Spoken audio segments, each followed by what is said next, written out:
बुद्धिमान व्यक्ति को समाज कल्याण के लिए बिना आसक्ति के काम करना चाहिए।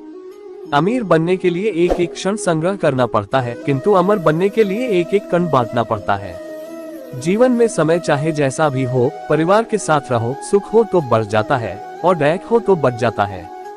ज्ञानी व्यक्ति को कर्म के प्रतिफल की अपेक्षा कर रहे अज्ञानी व्यक्ति के दिमाग को अस्थिर नहीं करना चाहिए। एक बार माफ करके अच्छे बन जाओ, पर दोबारा उसी इंसान पर भरोसा करके बेवकूफ कभी न बनो।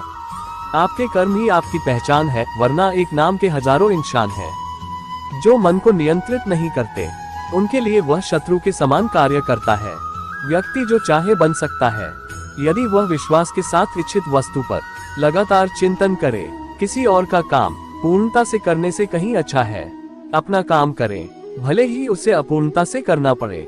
किसी के प्रति मन में क्रोध रखने की अपेक्षा उसे तत्काल प्रकट कर देना अधिक अच्छा है, जैसे पल में जल जाना देर तक सुलगने से अच्छा है।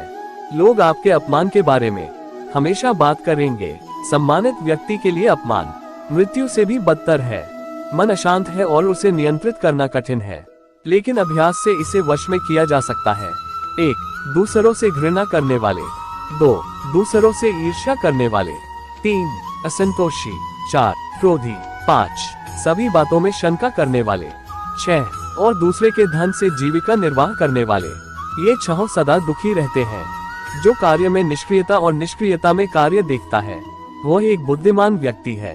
सदाचार से धर्म उत्पन्न होता है तथा धर्म से आयु बढ़ती है। मनुष्य अपने विश्वास से निर्मित होता है।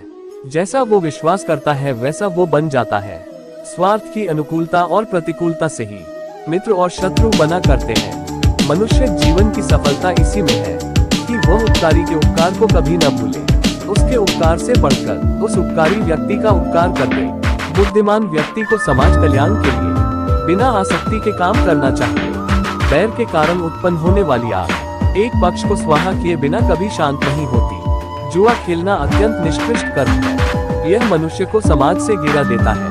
कर्म योग वास्तव में एक परम रहस्य है। केवल मन ही किसी का मित्र और शत्रु होता है। आत्मज्ञान की तलवार से काटकर अपने हृदय से अज्ञान के संदेह को अलग कर दो। अनुशासित रहो, उठो। जैसे तेल समाप्त हो जाने पर दीपक बुझ जाता है, उसी प्रकार कर्म के क्षीण हो जाने पर भाग्य भी नष्ट हो जाता है। इस जीवन में ना कुछ होता है, ना व्यर्थ होता है। उससे मत डरो जो वास्तविक नहीं है। ना कभी था ना कभी होगा। जो वास्तविक है वो हमेशा था और उसे कभी नष्ट नहीं किया जा सकता। निर्माण केवल पहले से मौजूद चीजों का प्रक्षेपण है। जैसे जल द्वारा अग्नि को शांत किया जाता है, वैसे ही ज्ञान के द्वारा मन को शांत रखना चाहिए। जिस राजा की प्रजा हमेशा कर के भार से पीड़ित रहे, प्रतिदिन दुखी रहे और जिसे तरह तरह के अनर्थ झेलने पड़ते हैं, उस राजा की हमेशा पराजय होती है। सच्चा धर्म ये है कि जिन बातों को इंसान अपने लिए अच्छा नहीं समझता, दूसरों के लिए भी न करे। संसार में ऐसा कोई नहीं हुआ है जो मनुष्य की आशाओं का पेट भर सके। पुरुष की आशा समुद्र के समान है, वह कभी भरती ही नहीं। मैं सभी प्राणियों को समान रूप से देखता हूँ। ना कोई मुझे कम प्रिय है ना अधिक, लेकिन जो मेरी प्रेम पूर्वक आराधना करते हैं वो मेरे भीतर रहते हैं और मैं उनके जीवन में आता हूँ। वह जो सभी इच्छाएं त्याग देता है, मैं और मेरा की लालसा और भावना से मुक्त हो जाता है, उसे ही शांति प्राप्त होती है। प्रबुद्ध व्यक्ति के लिए गंदगी का ढेर, पत्थर और सोना सभी समान है। केवल मन ही किसी का मित्र और शत्रु होता है। कर्म उसे नहीं बांधता जिसने काम का त्याग कर दिया है। तुम उसके लिए शोक करते हो जो शोक करने के योग्य नहीं है, और फिर भी ज्ञान की बातें करते हो। बुद्धिमान व्यक्ति ना जीवित और ना ही मृत व्यक्ति के लिए शोक करते हैं। अशांत को सुख कैसे मिल सकता है? सुखी रहने के लिए शांति बहुत जरूरी है। नारी वह धुरी है जिसके चारों ओर परिवार घूमता है। चतुर मित्र सबसे श्रेष्ठ व मार्ग प्रदर्शक होता है। जो मनुष्य अपनी निंदा सह लेता है, उसने मानो सारे जगत पर विजय प्राप्त कर ली। मन का दुख मिट जाने पर शरीर का दुख भी मिट जाता है।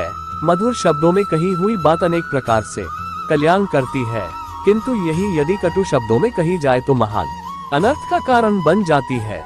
मन से दुखों का चिंतन न करना ही दुखों के निवारण की औषधि है। जो मनुष्य जिसके साथ जैसा व्यवहार करे, उसके साथ भी उसे वैसा व्यवहार करना चाहिए।